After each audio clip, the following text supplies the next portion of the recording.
Yep. From your ends? Okay, great. So I'm going to go ahead and call the business meeting of the Portland Board of Public Education to order.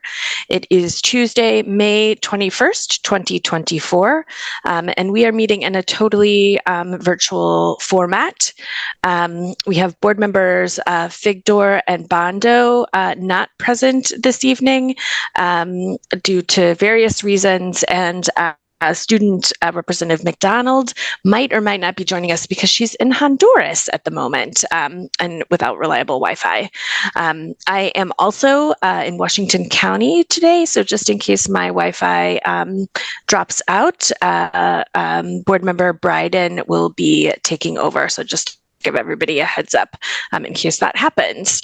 So let's go ahead and take a record of attendance. Deputy Superintendent, will you please call the roll? Sure thing. Good evening, everybody. Member Ali. Present. Member Bilyeu. Vice Chair Bondo. Member Bryden. Here. Member Figdor. Member Grant. Here. Member Noor. Here. Member Opperman. Here. Student Representative Hayden. Here. Student Representative Kintiba. Student Representative Knight. Student Representative McDonald. Student Representative Rosado. Student Representative Kunku. Chair Lentz. Present. Thank you. And now we're going to do the Pledge of Allegiance. And when we're virtual, we usually get a flag. So let's just see if we have a flag coming up. Thank you so much, Henry. So we can start now. I pledge allegiance to the flag of the United States of America and to the republic for which it stands, one nation, under God, indivisible, with liberty and justice for all. Thank you. The Portland Public Schools recognizes the original inhabitants of the land on which our city and schools stand. The Wolastoqiyik or Maliseet, Micmac, Penobscot, and Passamaquoddy tribes, known collectively as the Wabanaki Confederacy or People of the Dawnland. We are honored to have Wabanaki children among our students today, and as a district, we are committed to making the past, present, and future of Wabanaki peoples visible in our schools and classrooms. As a reminder of our mission, the Portland Public Schools is responsible for ensuring a challenging, relevant, and joyful education that empowers every learner to make a difference in the world. We build relationships among families, educators, and the community to promote the healthy development and academic achievement of every learner. And our definition of equity.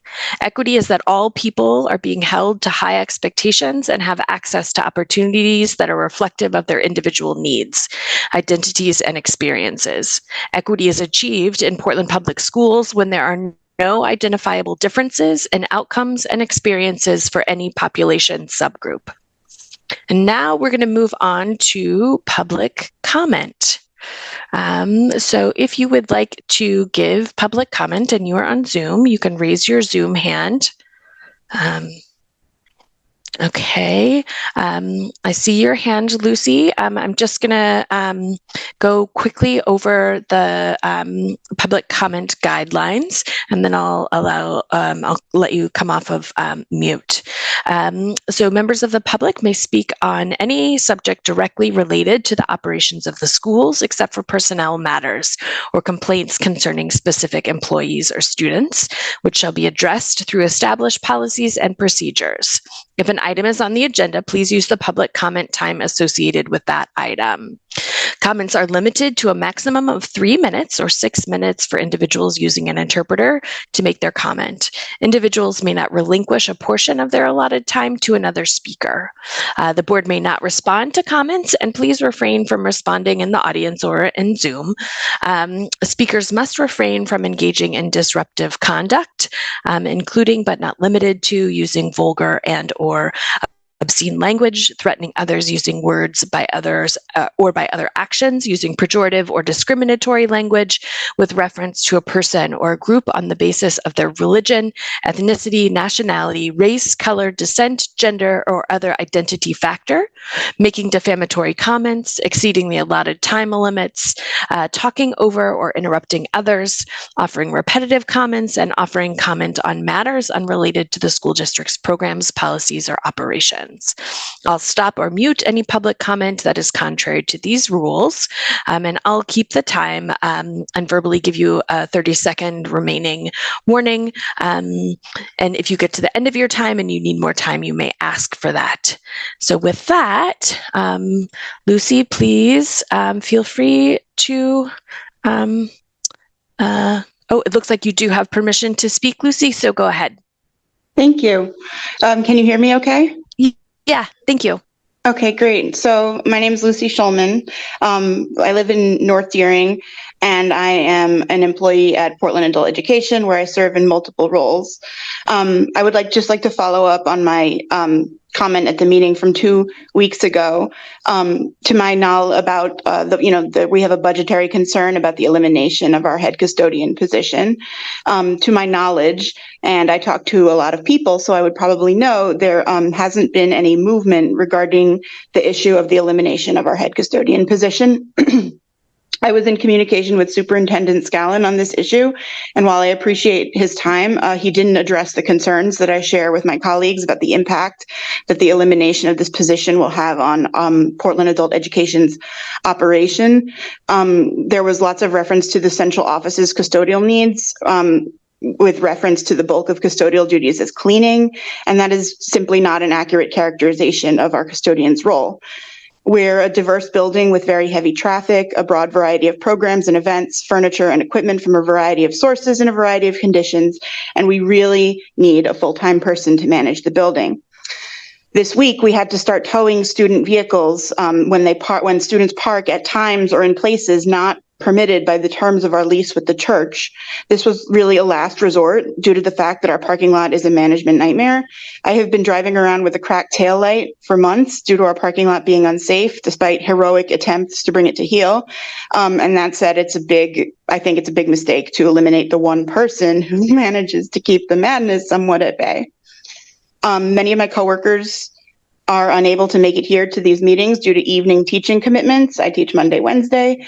However, the vast majority have expressed solidarity with our custodian, Angela, and support of our efforts to salvage this situation. And we really hope that you'll consider our feedback when finalizing the budget for the upcoming fiscal year. Thank you. Thank you, Lucy. Is there anyone else on Zoom that would like to give public comment?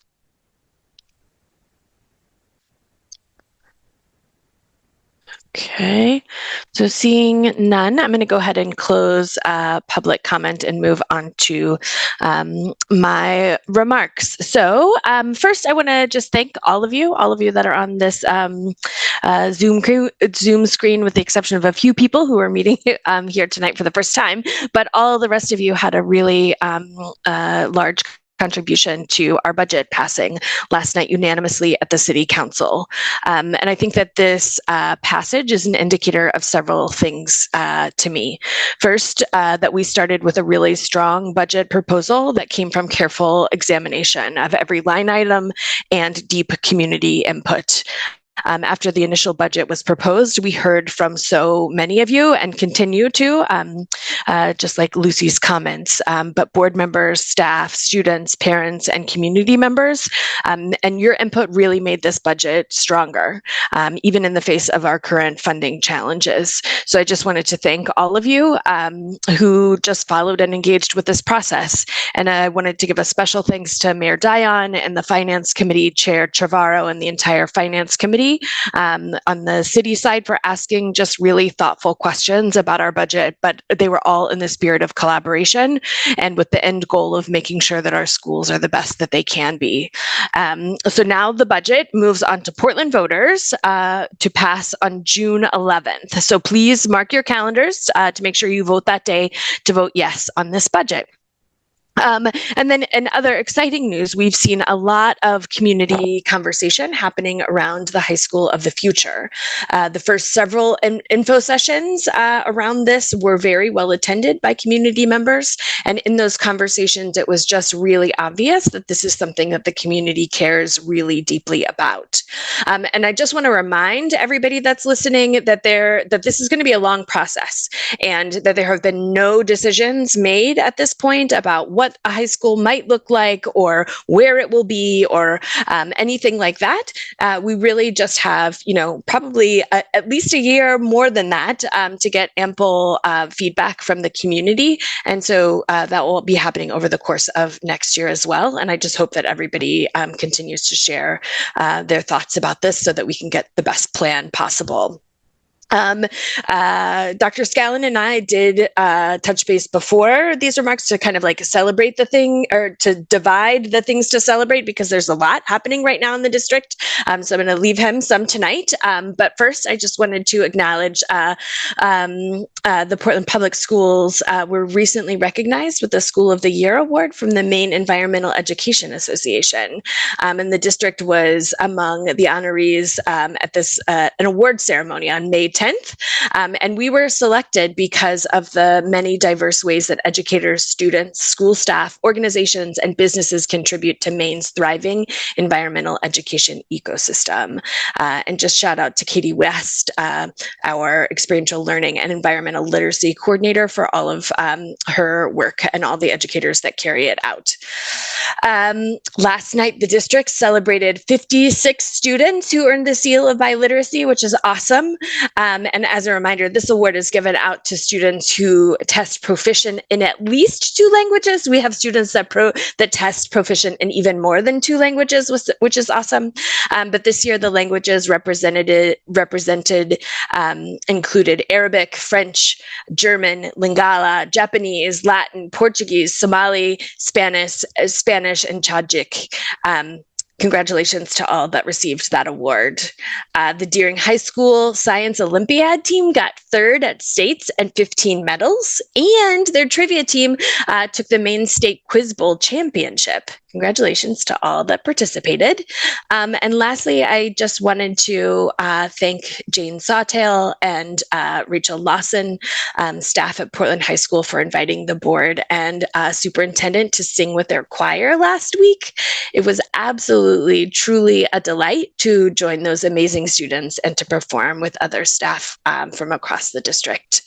And then just to get on the board's radar and the community's radar, we have a couple of upcoming events, which include a retirement celebration on June 4th at 5:30 at Casco Bay High School. We'll have that before our next board meeting. And then we have graduations, one on June 5th for Portland High School at 11 a.m. at Merrill Auditorium.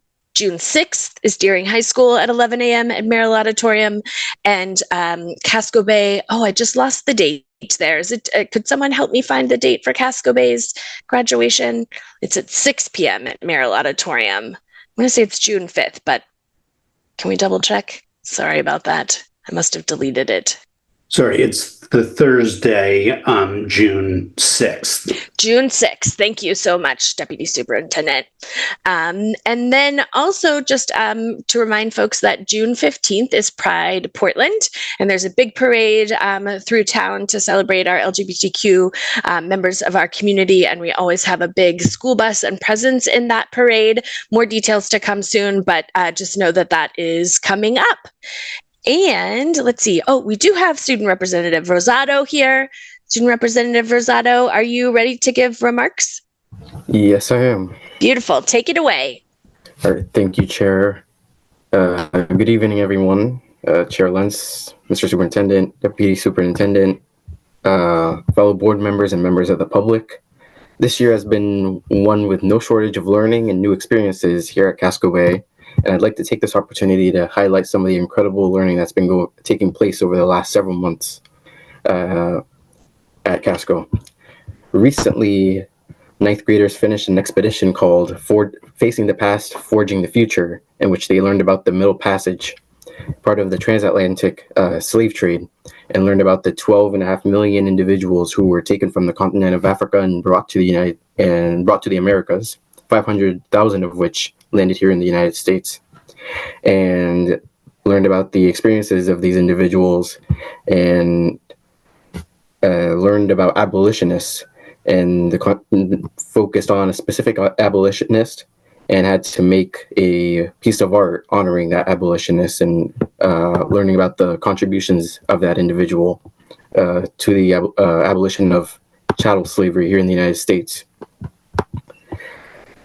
And I think, if I'm correct, some of those are on display around Casco Bay. I'm pretty sure there are some at an art show that might have taken place last week or the week before, if I'm correct. In the 10th grade, students, last month, students finished an expedition called Beyond Borders, in which they learned about the global refugee crisis and had to learn about what a refugee is and what an IDP is, an internally displaced person. And they had to choose a country, learn about the country during its colonization, pre-independence, during independence, or after independence, and some of the factors pushing people out of that country and forcing them to leave and seek refuge in neighboring countries. And at the end of all of this, they had to make a presentation and present it to a panel of experts. Let's see. By the way, today, today they left on a trip called Sophomore Solo, on which they take some time to reflect upon their first 2 years of high school, and have to make a presentation which they present to their crew and to parents about what their first 2 years of high school have been like, who they are as people, what they hope for their last 2 years of high school, and what they want to do after high school. In the 11th grade, we recently, a couple months ago, we finished public policy, in which students had to learn about climate change and had to choose a subcategory of climate change, or a subcategory of solutions having to do with how to address climate change. In case anyone's wondering, I chose rights of nature, which involves granting legal protections to the environment. And we had to write a white paper after learning how to annotate articles, find credible articles, and go through this, I think, month-and-a-half long process of writing this paper, which we eventually turned into a presentation, which we had to present to a panel of experts at the University of Southern Maine. And last month, juniors went on an overnight trip up to the Schoodic Institute, close to Acadia, during which we helped the institute look for information about crabs. So we had to go out and use this kind of plastic square called a quadrant, place it in a certain area, and look for crabs in order to be able to provide information to the institute about the crab population, or based on species, like green crabs, and which are invasive, Jonah crabs, which are native. And let's see, in the 12th grade, seniors have been working on their senior expeditions all year, in which they choose a topic which is both an intersection of a problem in the world, a need in the world, and a personal passion of theirs. And they went through a research process. I'm not too familiar with. I'll learn more about that next year. In which they learned about the topic and wrote a paper about it, then turned into a final call culmination, which could vary from, for example, one student who focused on racism in soccer and the need to fight it, decided to hold a soccer game outside after school one day. So there's like a lot of variation in what these culminations could be.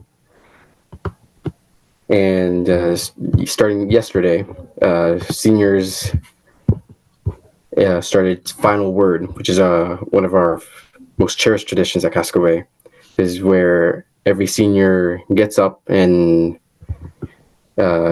delivers some final remarks and some final words of wisdom to underclassmen as they leave on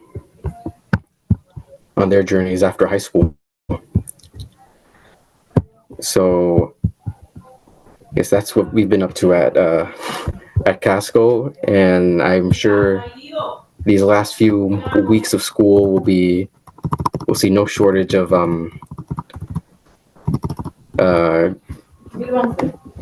learning and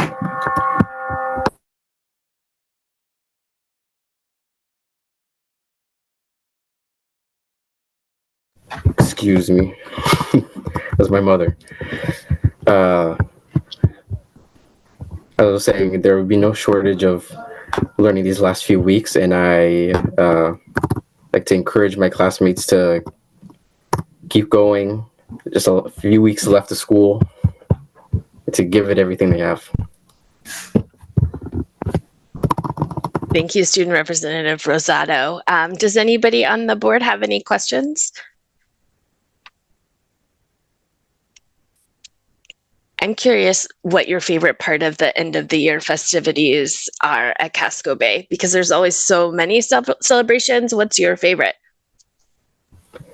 See, we have a boat race every year on the last day. So the 2 or 3 days before that, we have finals in two classes, and then the second half of the day is dedicated to boat building, and that's what we spend our time doing. And then on the final day, we just go down to Willard Beach, if I'm correct, in South Portland, and we race. It starts off with with every grade going, and then we have a race between the winning boat of each grade and the teachers. Awesome. I've seen pictures. It looks delightful. Any other questions from board members? Nope. Okay, let me just double check on this other screen. Well, thank you so much for preparing those remarks and giving us some insight into what's happening at Casco Bay. So thank you for that. And I just realized as we were listening to that I skipped over the mental health day resolution. So I want to just go back to that. This is a resolution that we offer up every year, or have for the last few years. So I would like to do that again. So I'm going to go ahead and bring it forward. And this is a resolution for Mental Health Action Day. And board, after I read out this resolution, we'll have the opportunity to ask any questions about it, and then we'll vote on it to pass. So this resolution says, whereas mental health disorders among children are described as serious changes in the way children typically learn, behave, or handle their emotions, causing distress and problems getting through the day, whereas mental health is an important component for children being ready to learn. If children and teens are experiencing mental health problems, they will likely have trouble focusing in school. Whereas children and teens are just as vulnerable to mental illness as adults. In fact, some youth may be at greater risk for developing a psychological illness if they have experienced trauma, neglect, abuse, or bullying. Whereas the Center for Disease Control estimates that over 27% of children aged 2 to 17 have received a diagnosis of ADHD, anxiety, depression, or behavior problems. Whereas the CDC further estimates estimates that among children living below 100% of the federal poverty level, more than 1 in 5 had a mental, behavioral, or developmental disorder. Whereas the poverty level of children decreases the likelihood of children and teens receiving appropriate treatment for anxiety, depression, or behavior problems. Whereas Portland Public Schools enrolls a significant amount of students whose families face financial challenges. Whereas the consequences of not addressing adolescent mental health conditions extend to adulthood, impairing both physical and mental health and limiting opportunities to lead fulfilling lives as adults. Whereas early diagnosis and appropriate services for children and their families can make a difference in the lives of children with mental health disorders. Whereas in the wake of COVID-19, millions of people have uncovered new mental health conditions, and millions more have had their existing challenges exacerbated. Whereas the 4th annual Mental Health Action Day will take place, or did take place, on May 16th, 2024, to shift the conversations around surrounding mental health from awareness to action, particularly those for those that have been marginalized or underserved by existing institutions. Therefore, be it finally resolved that the Portland Public Schools Board of Education, in collaboration with Portland Empowered and the Yellow Tulip Project, acknowledges Mental Health Action Day to encourage the larger PPS community to take action on mental health issues facing children, teens, and young adults, and to recognize that mental health is a critical component for children and teens being ready to learn in our school system. So that's a lot of words for such a really important issue within our district. Portland Empowered came to us with this asking to work with us in partnership on this resolution. And this Saturday, they'll also be devoting a whole day of conversation to mental health within the district. So that is the resolution. I would be looking for a motion to move this resolution forward. So moved. Thank you, Board Member Grant. Is there a second? Oh, did I see a hand? Was that okay? Thank you, Board Member Opperman. Any questions from the board on this resolution? All right, seeing none. I'm not sure if we have to take public comment on resolutions, but I will offer it up because just in case. If there's any public comment, you can raise your hand. Okay, I don't see any. Then by roll call vote, please indicate whether you're in favor of this resolution for Mental Health Action Day. Member Ali, Yes. Member Bryden, Yes.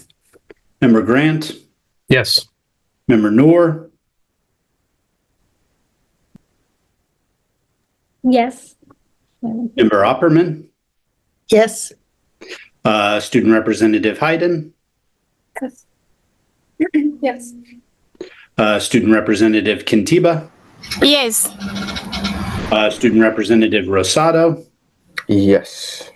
and Chair Lentz. Yes, so the motion passes unanimously with those present voting in favor and the students voting along with the majority. Dr. Scallon and I will be attending on Saturday for the Portland Empowered conversation on mental health, and we'll be presenting this resolution to them at that time. So thank you all for moving that forward. And now we're going to have the report of the superintendent. Good evening, everyone. Thank you to Board Chair Lentz and Student Representative Rosado for sharing out the news around the district and what is going on, as well as specifically at Casco Bay. Student Representative Rosado, I hope you are keeping a detailed calendar of all of those things and those commitments, because it sounds like you are very busy. I also just have two quick ones. First, just a congratulations to all of our students in Make It Happen who had their end of year graduation today. It was just excellent to join them today with their families and to celebrate the work that they have done, and not only their accomplishments, but their plans for the future, and just to be able to join that. Tonight I have a recognition, an update, and 2 presentations that folks will be joining us to do. I'm excited to share that Jennifer Cooper, our very own Jennifer Cooper, was named MEA's Education Support Professional of the Year. That is correct, that Portland is the home of Maine's Ed Tech of the Year. If you know Jen Cooper, we will recognize her again in person, as she deserves recognition in person. I just want to say 3 quick things because Jen deserves this award at all levels possible. But if you've had the opportunity to visit Jen's class at Moore Middle School, she works with our functional life skills students. She is a true champion for her students. She works with students who often have multiple disabilities, and literally it just warms your heart to watch her work with her students. She will do whatever it takes, whether that is taking students for swim lessons, advocating to make sure that they have whatever it is needed in their classroom, greeting them at the bus, staying late if their bus is late, working with them at lunch, whatever is needed. She does whatever is possible to support her students. She is also a champion at the colleague level. So Jen is the president of the EdTech Union in our district. And she does not bite her tongue when it comes to making sure that she is advocating for what her colleagues need, and making sure that she is a support and an advocate for folks, not just in her classroom, not just in her building, but across the district. And third, she's a champion for Portland Public Schools. I've appreciated working with her this year in my role, when we have been challenged to solve problems that go across the district, whether that is advocating for resources at the state level or thinking about challenges that we are wrestling with the district at the district level. And so I want to acknowledge and recognize Jen. She got this award on Saturday, and I didn't want to have a board meeting go by without recognizing, but we will celebrate her when we are back in person at a future board meeting. So just a congratulations to Jennifer Cooper on this well-deserved recognition. At our last board meeting, I think it was the last one, maybe it was 2 ago, the state, we submitted a request for waivers for the 2 instructional days, for the mold at the beginning of the year at Talbot, and for the power outage at Casco Bay in April. The state has approved those requested waivers. As a result, what you see up on the calendar is the final end of year school day for all of our schools. And so all of our schools, the last day for students will be June 14th. Our early start elementary schools will end at 11:10 on that day.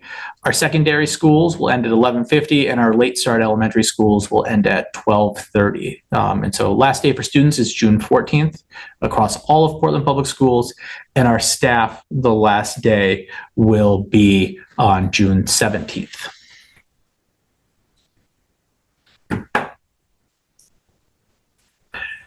I don't think there's going to be much in terms of questions for me, but I'm going to now turn it over, and we're going to do 2 presentations.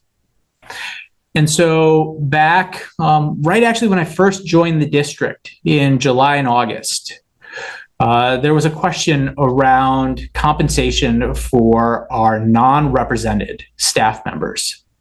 So for our represented staff members, our staff members that are members of bargaining units, so our teachers, our ed techs, our custodians, secretaries, bus drivers, those members, when we go into bargaining, we do comparison studies where we look at surrounding districts to see what comparable wages and salaries are. For our non-represented, it had been a number of years since the district had done a compensation study. And so the district set out to do a compensation study for our non-rep employees this year. We did an RFP, and we engaged Gallagher, which is a national organization that specializes in HR and compensation work. And we're happy to have them join us tonight and to share out not only how they approach the compensation study, but their findings and recommendations. And so at this point, I am happy to pull down my screen and turn over the presentation to them to share out their recommendations for the district on how to move forward. And so, Sherry, am I turning it over to you here? Yes, please. You should be able to share your screen now.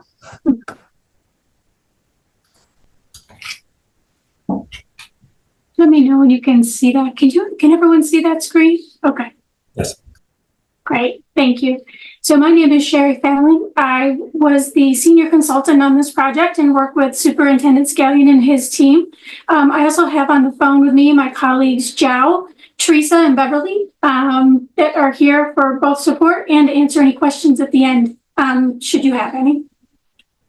So we'll go through the study background, the class and the compensation study, some recommendations for a salary structure, implementation costs, and again, how you implement everything and recommendations going forward into the future.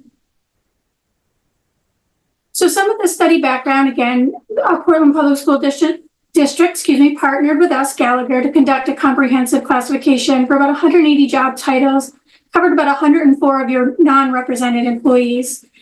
We met with the district officials starting in October of 2023, and we've just completed it here in late April, early May. The primary objectives were to evaluate jobs to determine, relative worth, internal equity, look at pay ranges and how to progress through pay ranges, review the job classifications and recommend any changes to the job structure, analyze your current compensation structure, and potentially recommend a new one, and then identify any pay compression issues and recommend solutions for those, if any were found. So under the classification study, we partnered with the district to develop and administer a position description questionnaire.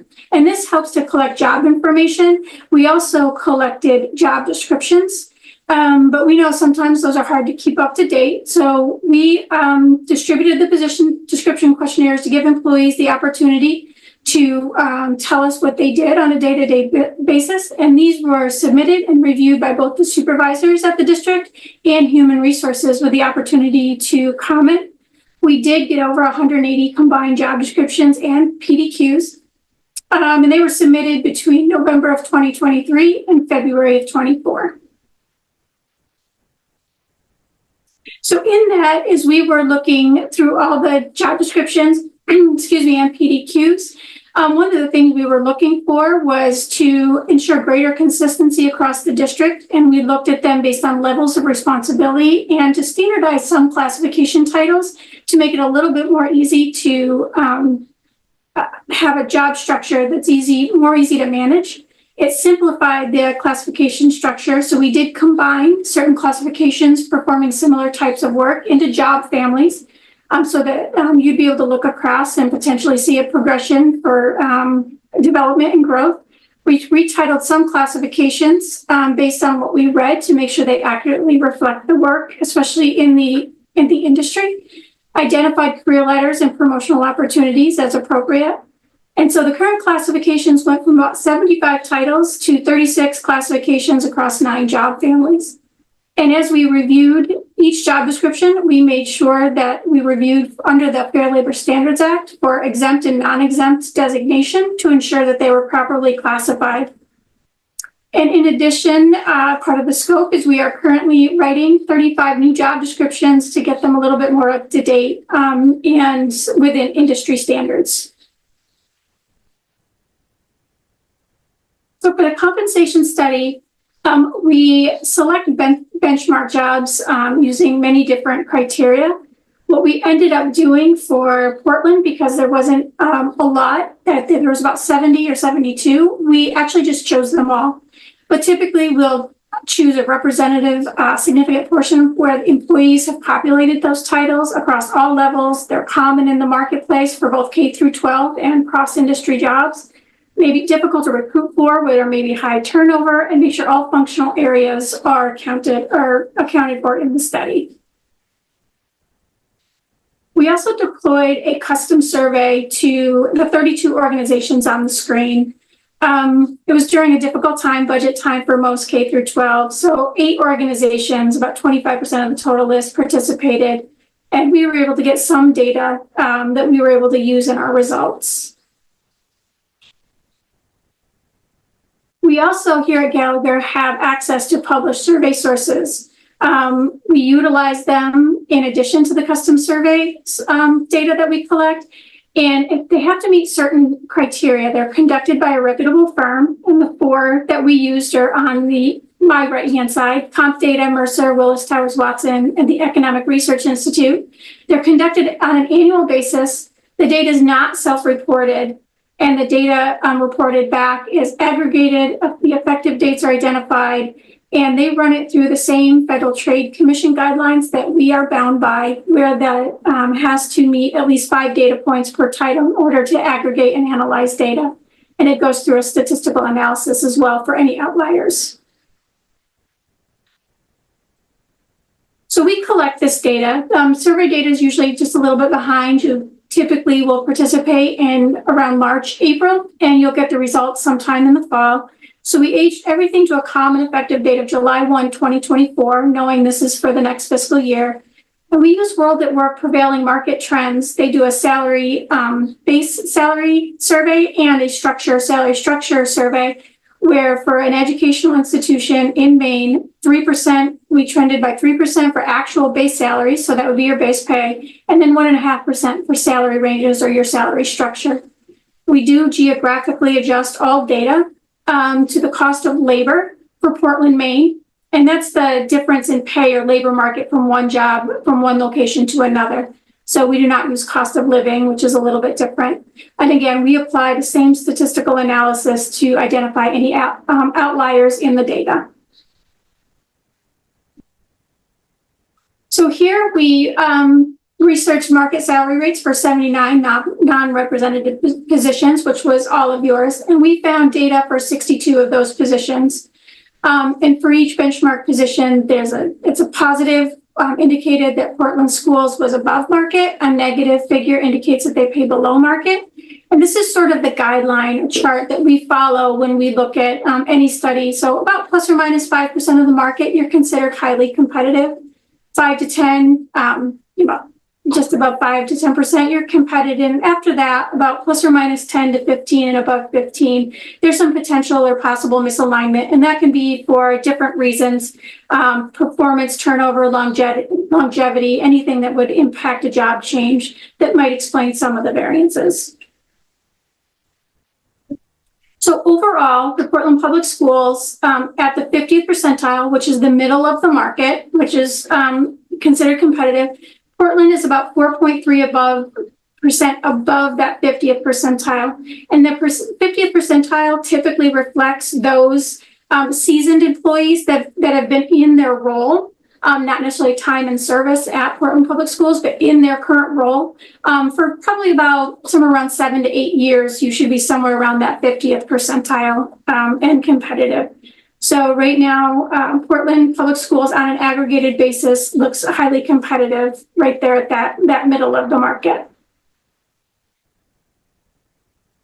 So for the salary structure that hadn't been looked at in a little while, we recommended a new structure, developing it around that 50th percentile of the market to remain competitive. And of course, some of the cons are always that the market can result in a high implementation cost, and we always have to consider those budgetary constraints.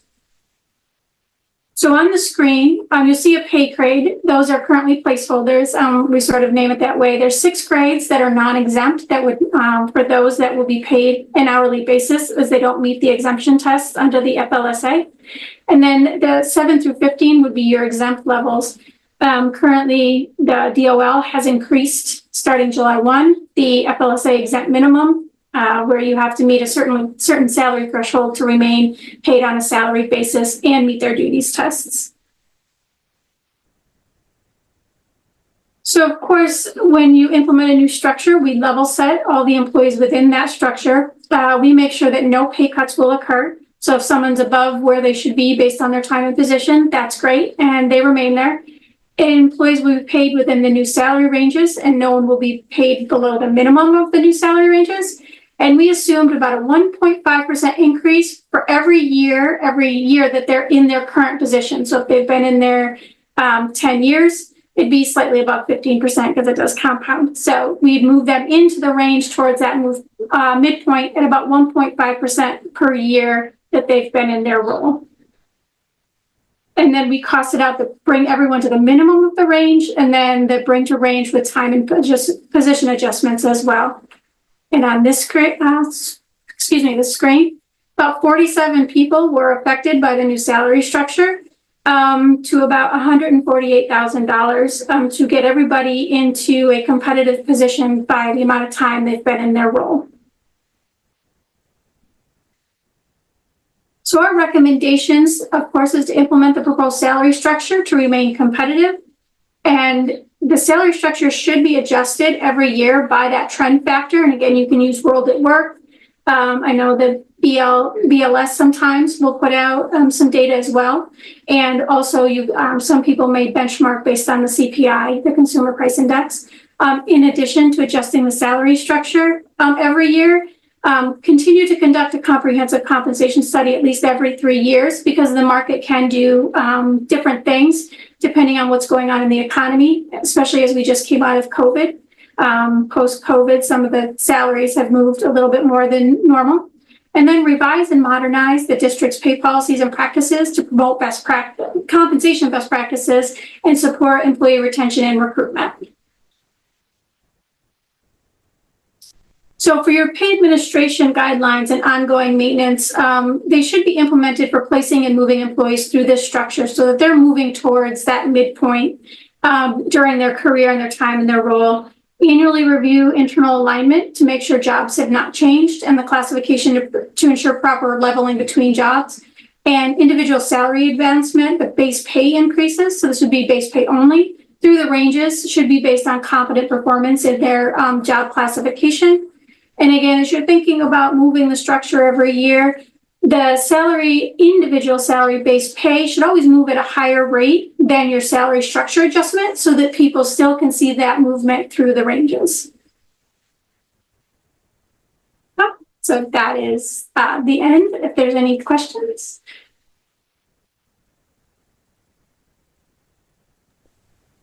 So board, if you have questions, if you want to raise your Zoom hand, and then I can call on you.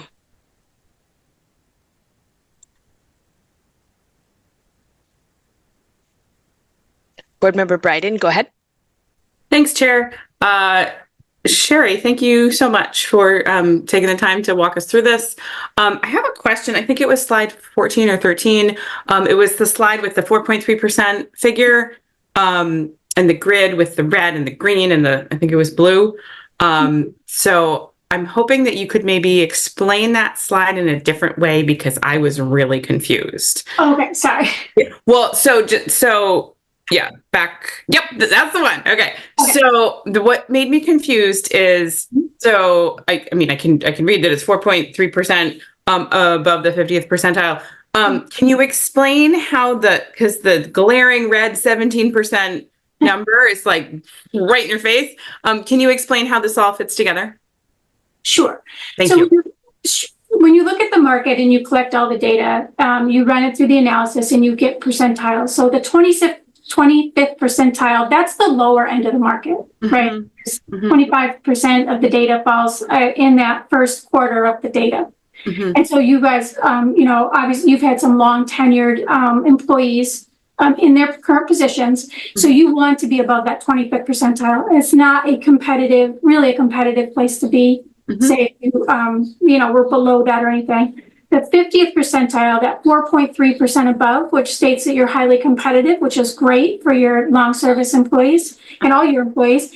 That states that you're paying at market value for those that have been in their role at Portland Public Schools. So right where you want to be. That's actually a good, very healthy position to be in.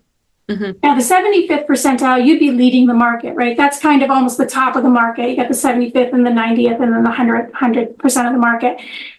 that you're a little bit behind 7.2%, still competitive, but that's really the high end of the market, and you'd be leading the market. And most K through 12s that I've worked with like to be competitive right there in the middle. It's affordable, and it's really where you should be. And high performers with long service at time and position should be moving towards the 75th percentile, and it looks like they're doing that according to this chart. Okay, so I appreciate that. So I understand how the percentiles work. What I'm wondering is 17% of what? So like the red rectangle. The custom survey that we deployed for you. Well, it's right here on the grid. It says overall 17% in red. Mm-hmm. What is that number? An actual like dollar amount, or I'm trying to figure out what it means. It means that. So of all the data we collected, both in the custom survey and our published survey sources, so we go out and we read your job descriptions and we match those to the market, and we pull for Portland, Maine, we pull your industry, education, and we aggregate all that data. So say at the 25th percentile, that comes out to on average, it comes out to $50,000 for all of your jobs. On an aggregated basis, you're paying 17 on average aggregated. You're paying on average 17% above that. Okay. Yep. Thank you. You're welcome. That's what I needed. I appreciate that. Thank you. Yeah. Sorry. So is red a bad color in this slide? Not in this. Okay. No. Okay. Yeah. Thank you. That's on the top. Yes. Sorry. No, that's okay. The colors in this case don't indicate. Well, the previous slide had colors, and they had meaning assigned to the colors. So I assumed that they were also meaning the same things here. So I appreciate the clarification. Thank you. Yeah. It just says there's at the 25th percentile, because it's plus or minus 15% of the market. There's misalignment, but this is misalignment to the positive. So, yeah. Thank you for the explanation. Board Member Opperman, go ahead. Thank you, Chair. Unless Member Biden was finished, okay. I had a couple of questions, and just for clarification of how you organize this. You use a cost of labor as opposed to a cost of living.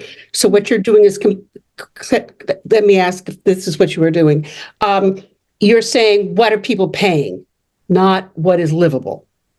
Okay, so that's the distinction. And when you're talking about highly competitive salaries, does that include benefits, or is that simply the cash flow?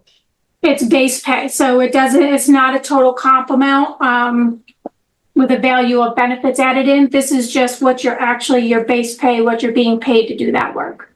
Okay, and the last little piece is you've referenced several times long-term employees and talking about having them increase up through the values. I understand that. What about short-term employees that have only been in the system a short period of time? How competitive are we with that group? Can you tell me that? I do not have that aggregated right now. We did not do this by time in role. We have all that data. I would just have to go back and aggregate how those that have been here, say less than 5 years time in role, 7-8 years time in role, look against the market. Okay, because that's where everybody comes and goes quickly in this business. So thank you very much for your answers. Superintendent Scallon, do you want to jump in? Sherry, because we didn't look at that piece, it may not be a perfect proxy, but with the idea being that you'd shared before that after you've served in the position for a number of years, that 50th percentile sort of becomes a marker. Does that 25th percentile, at least in theory, serve as a little bit of a proxy for whether you're competitive on the early end? And maybe it's not, because it could be that people are artificially held down there. So without having the exact data in front of me, it could serve as a data. It means that even for entry-level employee, as you're bringing new people on, or and even moving them forward and moving everyone in the organization forward, that you're actually doing a good job by not bringing them in too low. Because if you were bringing them in too low, whether new or have been there for a while, that 25th percentile would actually be in the negative, meaning you're starting them out way too low. And then they would never be able to move, with increases being what they are and budgetary constraints, you wouldn't be able to move forward towards that 50th percentile and be in the healthy position that you're in. So this being as healthy, as high against the 70th percentile as you are, tells me that you're starting people at a very good rate and a healthy rate to be able to advance people towards that 50th percentile in a reasonable amount of time for the work they're doing and the time they've been doing it. That's what that tells me. Does that help? Yep. Okay. Any other questions from the board?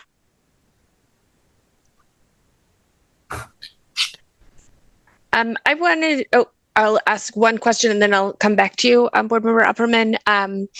If you could speak generally, Sherry, to, you mentioned kind of like adjusting for CPI, like what do you see districts do and how they respond in terms of inflation and kind of those other factors? Like, is there a best practice around that? How do you see that? So one of the things I would recommend every year when you're looking at structures is there are several survey sources. There is the World at Work one that they put out that actually is pretty good because it'll break it down by state.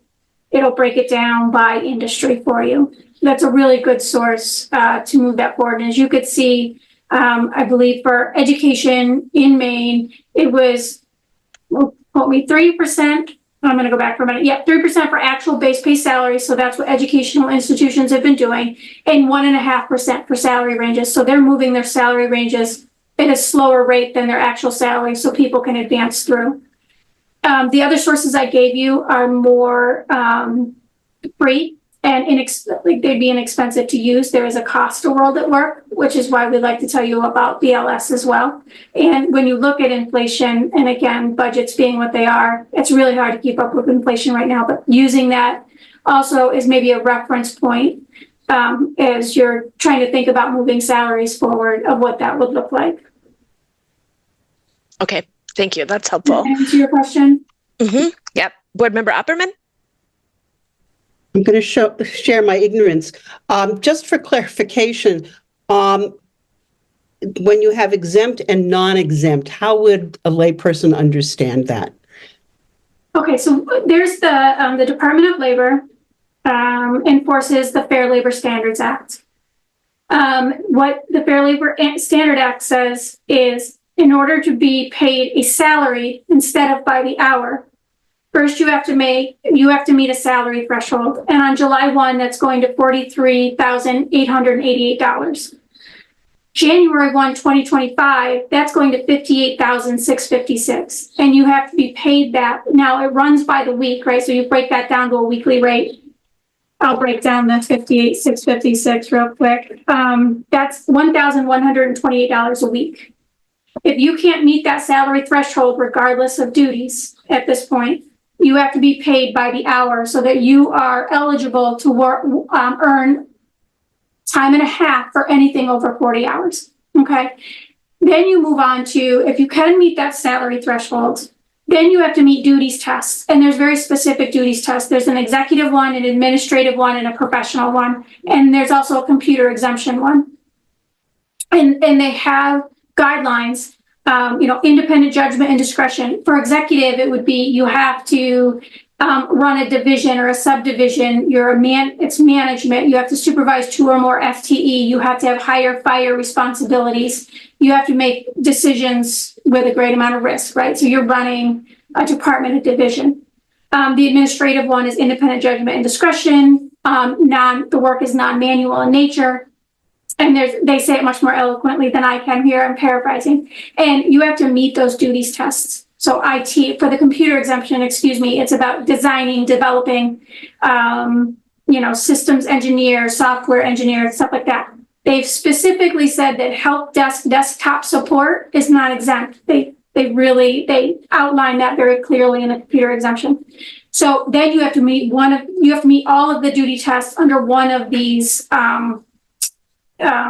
sort of defined areas under the Fair Labor Standards Act. If you don't meet those duties, you then go and you are paid by the hour at time and a half over 40 hours. Any hour after 40 hours, you're paid at time and a half. Does that help? That was very clear, and thank you. Okay. Any other questions from the board?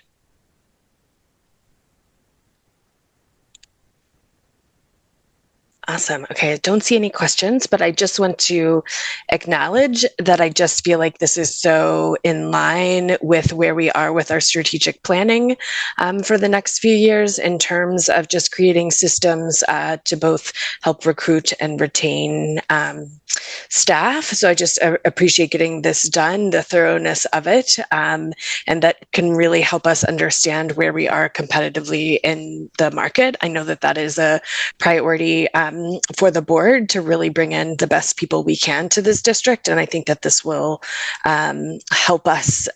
So thank you for all of you that were involved in getting this to completion. And then, so Ryan, I think one thing that I was just hearing or maybe missing a little bit is just the implementation of this now. So I didn't know if you wanted to talk any more about that. Yep, happy to. So one, we wanted to share the presentation with you and make sure that the board was aware. When we put together the budget, we had estimated for some compensation adjustments for non-represented staff. So now that we have this file, we're comparing it relative to the budget and just seeing where it stands. And then we'll be moving forward with updated offer letters for non-represented staff in the next couple of weeks as we move forward. And so we're really excited to have this information and to be able to move forward with this. And so just that's sort of the next step on this. And so just a huge thank you to Sherry, Joe, and Teresa for bringing this along and helping us get there because it's been a labor for several months to do it. And so just really appreciative that we're here. But, and then also just acknowledging that this is something that has been meaning to get done for years and years, right? So I do think that this is hopefully going to address some challenges within central office that have been ongoing, which is great. And then I would just ask the superintendent that I know sometimes when people move categories, it can be hard or challenging. And so I would just love to hear as you implement this, if there are any learnings or, anything that comes out of that so that we can best support those staff. Yeah, and I think that one of the things we have Jennifer Slanick starting here in July 1st. And so part of her work will be about taking this and getting us now in the habit, right? We're making a pretty big shift in terms of how we're doing compensation as it moves us away from steps and really helps us think about the new bands and how we make pay decisions moving forward. And so excited about that. I do want, just like as we heard, right, as part of this, is that this is updating the compensation. It also made clear that in general, the compensation is competitive. But there are areas in specific positions where there is a need for an update, right? And so sort of when I look at it overall, there were a couple of position grades in particular where there are some overall classifications that are getting adjusted and then some individual positions that were just out of step with the market that are getting corrected as part of this. And so, yes, happy to share. And so I think as we continue to monitor, right, 4.1 and other parts of the strategic plan and think about how do we become a place where people are truly excited to work and we continue to improve our net promoter. I'm happy to share updates on this. Thank you. If it pleases, I have one other presentation, and it is an update on summer school and the plans for this summer. And so Deputy Superintendent Townsend is ready to go. Good evening, everybody, board members and community.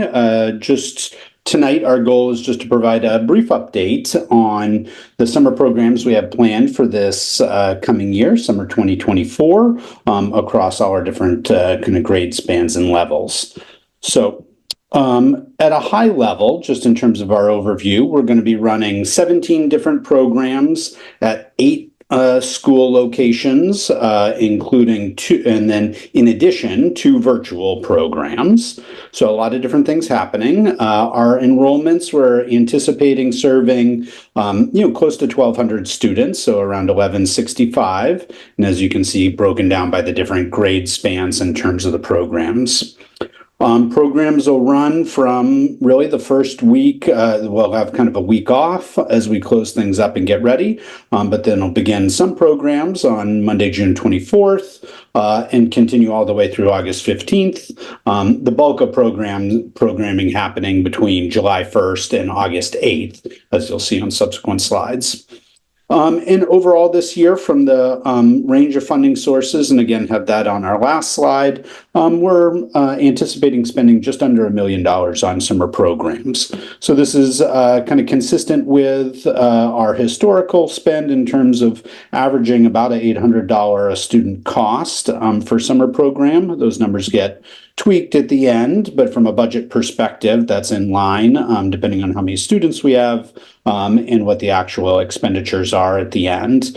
But, and this, overall kind of program scope is reflective of the past year or two, where, as we've seen, kind of coming to the end of our COVID relief funds, in which significant amounts of dollars we had used in our earlier tranches of COVID relief money dedicated to learning loss, we had been allocating, almost double this amount of money to serve not quite double the amount of students, but we've been scaling back as we've had fewer of those resources to support this work. And that's impacted kind of the scope and scale, and from some of the learnings from a few years ago at the height of our kind of programs in terms of, essentially our academic kind of return on investment, and having questions about kind of the clarity on that. But we're excited to be able to offer some of these programs for some of our kind of specialized populations of students.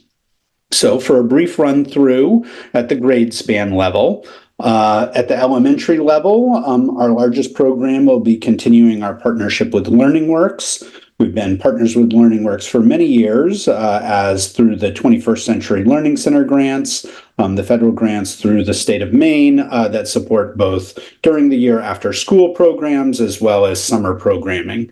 So through those grants, as well as an additional state funding grant for expansion for the summer, as the state spent down some of its COVID funds, we are looking to serve about 270 students who are kind of approaching proficiency. So many of these summer programs in general, I would kind of describe as about a tier 2 intervention. So looking at students who are performing just below standard for, as kind of our target demographic in both literacy and math. So we'll have 3 sites where they combine the 6 different LearningWorks sites. So Rowe will host both the Rowe and Ocean students, Reiki will host Reiki and Talbot students, and East End will host both East End and Presumpscot students for those programs. The team at Reiki also has a small additional grant that's going to serve approximately 30 students, rising first and second graders, to continue some early literacy interventions that had been in place during the school year. This primarily targets many of our multilingual students, and in the case of Reiki, a number of our McKinney-Vento students, to be able to provide ongoing kind of summer intervention and support to accelerate their foundational literacy development. We are trying for the first time, this last elementary program, based on the success of our middle school math model, is a elementary it's a third grade math tutoring program. So again, targeting students who need some additional intervention. We don't want to see the summer slide. And so working with math coaches and leaders across the district to identify students there. So the virtual math tutoring happens over the course of the summer with about an hour a day. And this is our second year partnering with QMath. At the middle school level, we've expanded this year based on our experience last year, the math tutoring model. So we're expecting to serve in the neighborhood of about 80 students, again, needing some additional math intervention to be able to support them being prepared into the coming year. Students might be in, rising 7th and 8th graders are the focus for that program. We as well have a middle school newcomer program targeting our newest arrived students and McKinney-Vento students. So a 2-week program during late July and early August to help support their kind of acculturation to school, prepare them for the coming year so that they're ready for new schooling in the United States. And then lastly, paths as part of some statewide work in terms of exposure for students coming to high school and in the middle schools around career and technical education is offering a middle school camp for rising 9th graders for a week in which they'll get exposure to a few of the different industry areas within paths during that week.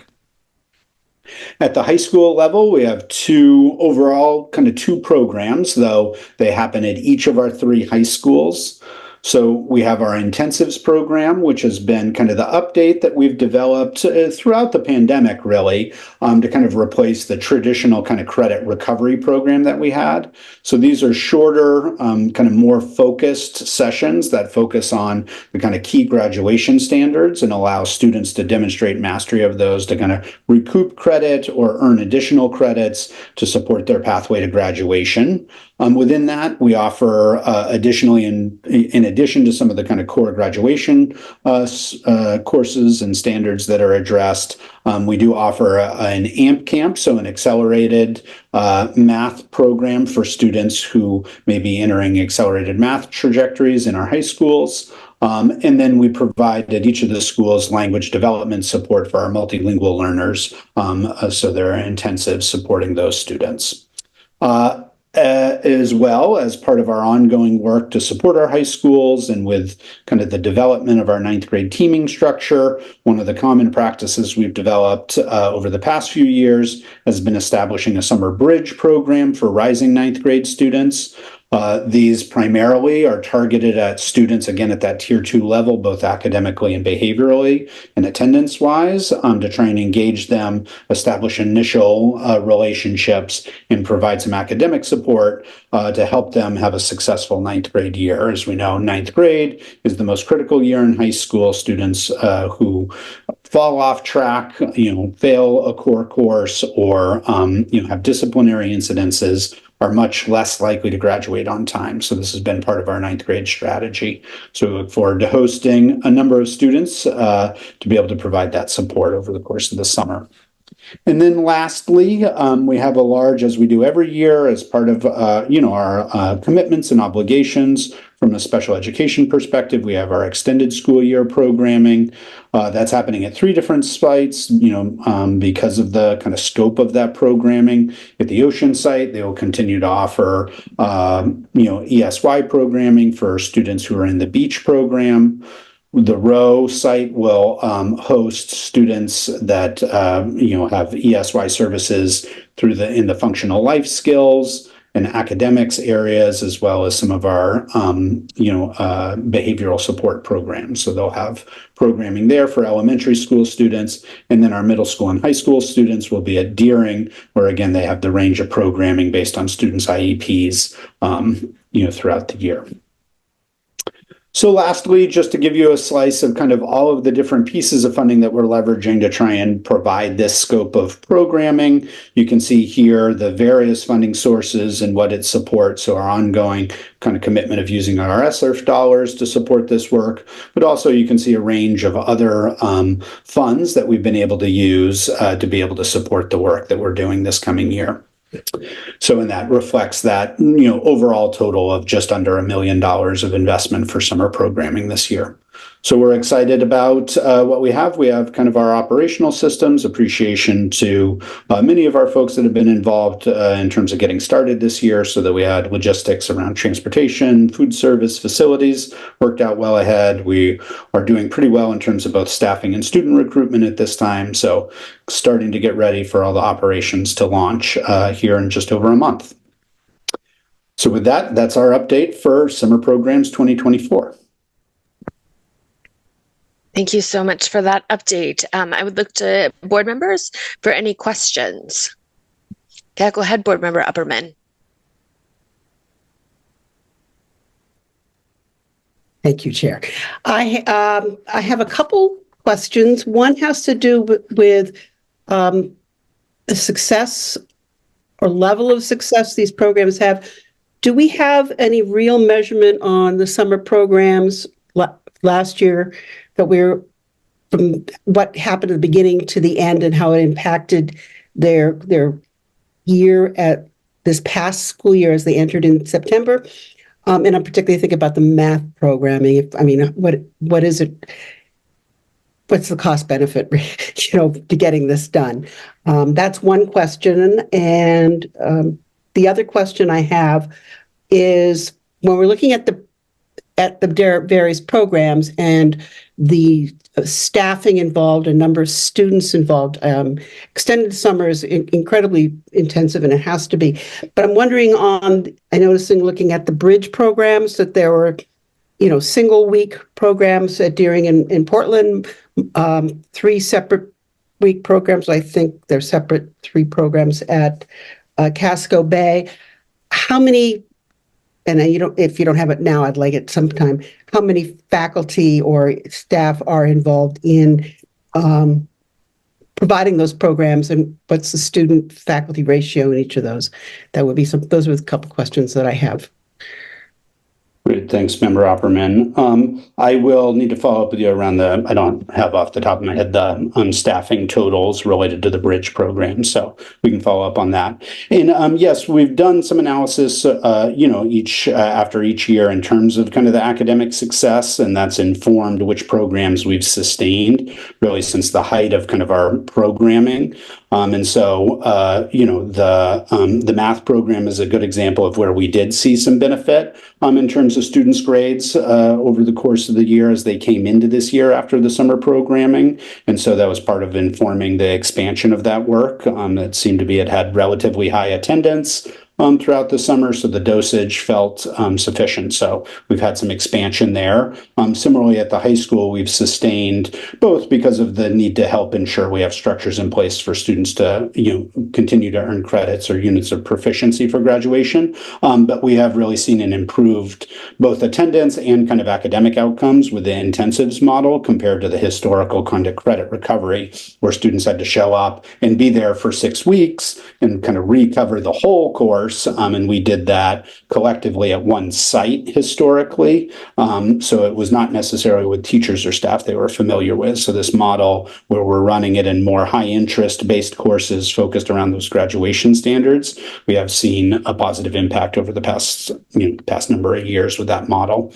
The LearningWorks one as well, we see, not dramatic, improvements there, I would say, but it continues to be an additional add, certainly part of our 21st century responsibilities. So it's a program we continue to kind of partner with. And, we do experience challenges historically kind of with staffing and coordination. And so it has been really helpful to have community partners programming in this way. I should say, and should have maybe flagged for the past couple years, last year being the last year we did at a more reduced scale. But in the prior year, when we had kind of our biggest spend on summer, we had contracts with numerous community programs where we were paying for seats for students at all manner of programs, including RAC, but including Blue Wave, Ripple Effect, really almost any program under the sun.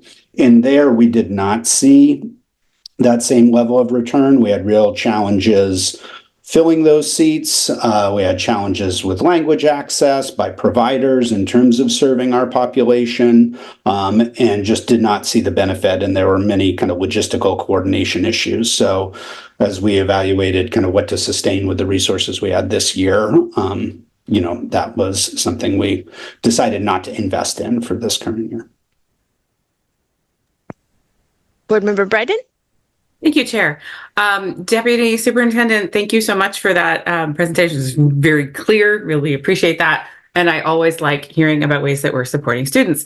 My question has to do with the extended school year and the elementary slides discussed basically a 4.5 hour block of time each day, which is great. I'm curious about what I don't know that the team necessarily would have been able to solve for this, but I'm curious about the thought process and the thinking that went into whether there are ways that we can make sure that every kid that needs this support can avail themselves of it based on family structures and the difficulty of if all the parents in a household are working, a 4.5 hour day is a big challenge. And I know in the past there have been some challenges around, if your kid's in rec and they're trying to do this program, they can't go to rec for the rest of the day, things like that. So I would be interested in hearing a little bit about how the team talked about that. Yeah, this has been, is an ongoing challenge with summer programming and the scale and the amount of resources we have. I think we had tried a few strategies over the past couple of years to try and kind of partner and provide supplemental extended day kind of programming.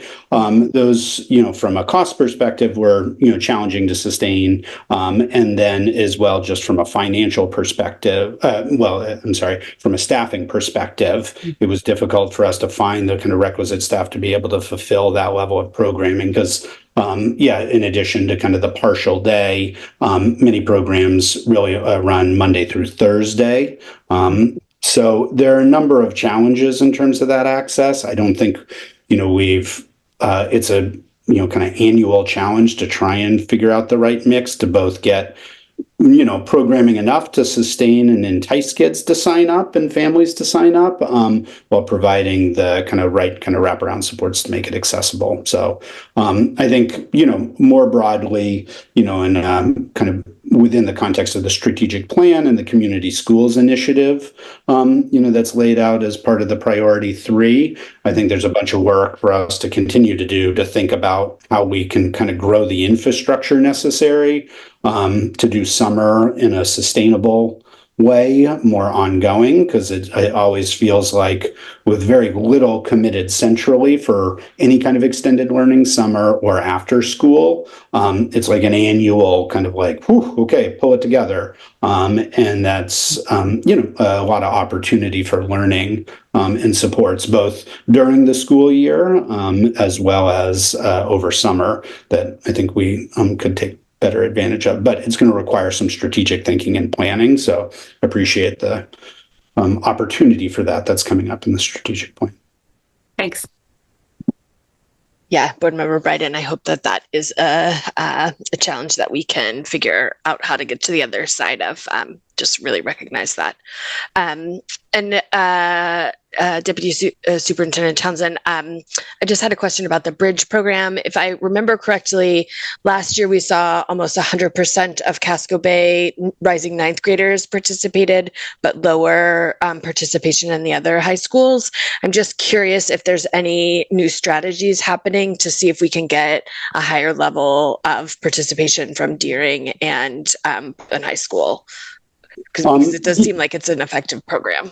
Yep. We're continuing and hoping, or have plans to kind of increase the numbers at Deering and Portland, to be, I don't think, for a variety of reasons, we won't achieve, close to the same level of the Casco Bay, but, getting more of the students who fit kind of that profile for that additional needed kind of support and development of kind of school and adult connection to help support their transition. So those numbers do reflect an increase for Portland and Deering's programs.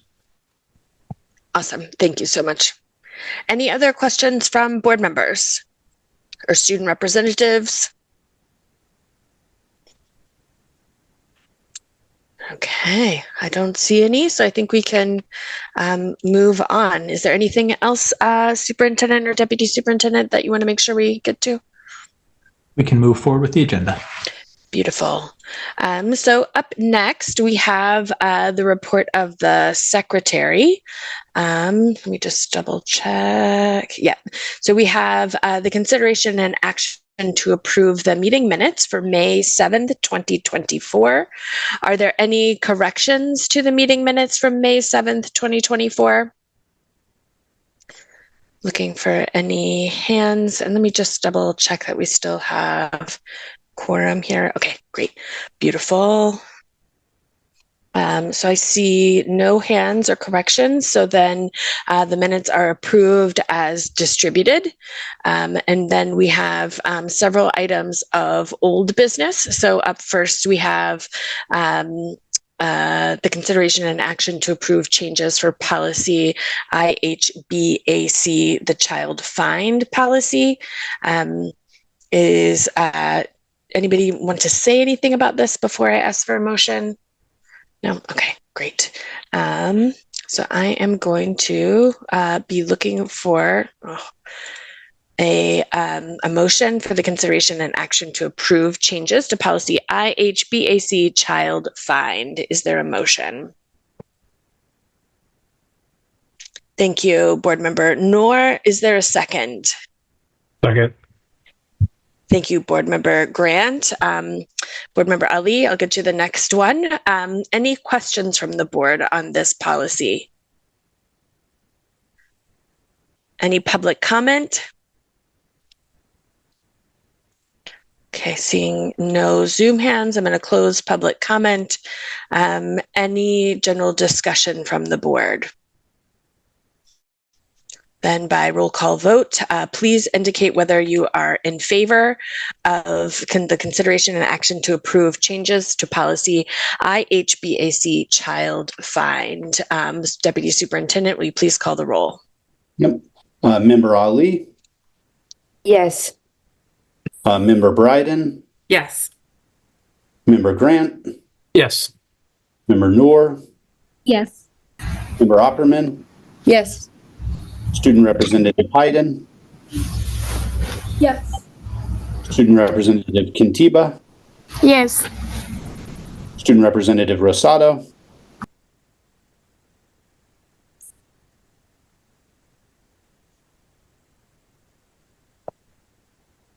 Student Representative Rosado? Perhaps he stepped away. Chair Lentz? Yes. So the motion passes with those present voting in favor, the students voting with those with the exception of Student Representative Rosado, who is not present for the vote. So up next, we have the consideration and action to approve changes to policy IHBAA, special education referral and use of general education interventions, and IHBAA-R, which is special education referral and general education intervention procedures. So do I have a motion for this approval? Thank you, Board Member Opperman. I'll take a second from Board Member Bryden. Second. Thank you very much. Any questions from the board on this? Okay. Any public comment? Okay, seeing no public comment, I'm going to close public comment. Any general discussion from the board? All right, then by roll call vote, please indicate whether you are in favor of consideration and action to approve changes to policy IHBAA, special education referral and use of general education interventions, and IHBAA-R, special education referral and general education intervention procedures. Deputy Superintendent, will you please call the roll? Member Ali? Yes. Member Bryden? Yes. Member Grant? Yes. Member Noor? Yes. Member Opperman? Yes. Student Representative Hayden? Yes. Student Representative Kintiba? Yes. Student Representative Rosado? Chair Lentz? Yes, so this motion is going to pass with those present voting in favor, with the exception of Student Representative Rosado. Next up, we have the consideration and action to approve changes to policy EBCA, which is the Comprehensive Health and Safety and Emergency Management Plan. So do I have a motion for the consideration and action to approve changes to policy EBCA, Comprehensive Health and Safety and Emergency Management Plan? Thank you, Board Member Grant. Is there a second? Yeah, Board Member Bryden. Beautiful. Any questions from the board on this policy? Okay. Oh, yes, go ahead. Just wanted to make clear, both for the record and for board members, that this one is a twofer. It's both the policy and the public annual plan for approval. So that's called for in the policy. I appreciate that clarification. What we reviewed last week. We'll review the non-public, some of the SOPs during executive session later that are not a part of the public-facing plan was up for approval. Thank you. So I think no questions from the board. I'm going to go to public comment. Okay, I see no public comments. We'll go ahead and close that. Any general discussion from the board about this? Okay, seeing none, then by roll call vote, please indicate whether you are in favor of the consideration and action to approve changes to policy EBCA, the Comprehensive Health and Safety and Emergency Management Plan. And as a reminder, again, this is both pieces. Deputy Superintendent, will you please call the roll? Member Ali? Yes. Member Bryden? Yes. Member Grant? Yes. Member Noor? Yes. Member Opperman? Yes. Student Representative Hayden? Yes. Student Representative Kintiba? Yes. And Chair Lentz. Yes, so that's going to go ahead and pass with those present voting in favor. And then we have one more, which is everybody's favorite annual policy, the consideration and action to approve changes to policy ECBA, that are integrated pest management policy. So do I have a motion for the consideration and action to approve changes to this pest management policy? Thank you, Board Member Opperman. Is there a second? Thank you, Board Member Bryden. Any questions from the board? Okay, seeing none, I'm going to go ahead and open it up to public comment. Okay, I see no public comment. I'm going to close public comment. Any general discussion from the board? Okay, then by roll call vote, please indicate whether you are in favor of the consideration and action to approve changes to policy ECBA, Integrated Pest Management Policy. Deputy Superintendent, will you please call the roll? Member Ali? Yes. Member Bryden? Yes. Member Grant? Yes. Member Noor? Yes. Member Opperman? Yes. Member Hayden, Student Representative Hayden?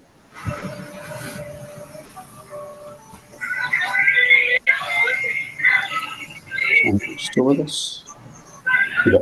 Oh, yeah, Student Representative Hayden? Yes. Okay, sorry about that. Student Representative Kintiba? Yes. And Chair Lentz. Yes. So that policy also passes with everyone present voting in favor. So I just wanted to thank Deputy Superintendent Townsend for all the policies that we have moved through. I think when we first set this agenda for this school year, it felt pretty big and beefy. And the fact that we've passed all of these and gotten them up to date is just awesome. So just thank you for all of your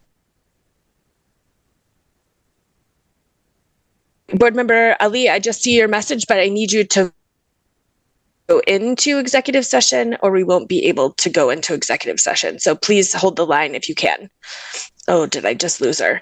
Okay, I'm going to go back to expressing gratitude, Erin. I'm sorry, I got nervous about quorum, but just thank you for everything that you've done to push it through. It feels really good knowing that all of those policies are up to date and now we can just get back to doing the ones annually. So thank you for that. Okay, great. So now we're actually going to move into a series of executive sessions. And executive sessions take 3/5 of the board, which is roughly 6 people, votes to go into. So tonight we have 3 executive sessions, and I'm going to read them all out.